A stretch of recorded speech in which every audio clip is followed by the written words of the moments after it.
Okay, so here is the question related to this module. Now we need to make dimensions in this drawing, and the dimension should be exactly same as they are here in this drawing. So you need to ensure that the properties remain same.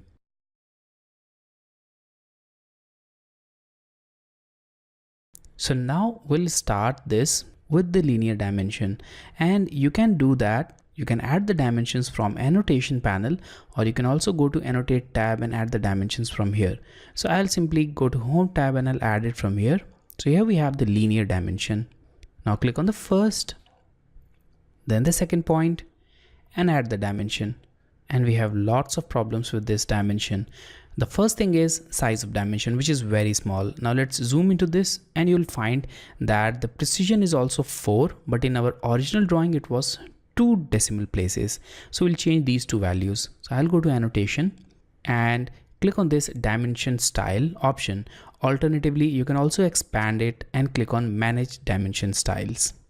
Now I'll select modify and I'll go to fit tab, and from here I'll change the overall length. So I'll change it to 3, and then I'll go to primary units, and here you can see that the precision is set to 4 decimal places. So click on the drop down and change it to 2. Now click on OK and close it, and there we have it. Let's zoom out. Now we can add rest of the dimensions. So I'll go to linear once again, click on this point and click on this point. There we have it. Now the third dimension is angle over here. So I'll go to this flyout, select angular, click on this line, and I'll click on this line, and there we have it. Okay, so now we need to add a diameter over here. So I'll click on the flyout again, click on diameter, select the circle, and here we have it. Now once again we have a problem here. So in our original drawing we can see that this extension or this extra portion is not available. So this needs to be removed. So I'll once again click on annotation flyout, select it, and I'll select manage dimension styles.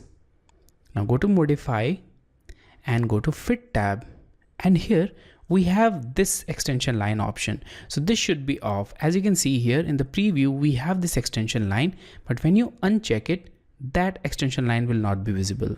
Now click on OK and close it. There we have it. Now I'll go to this flyout again, select radius, and I'll apply the radius to this fillet.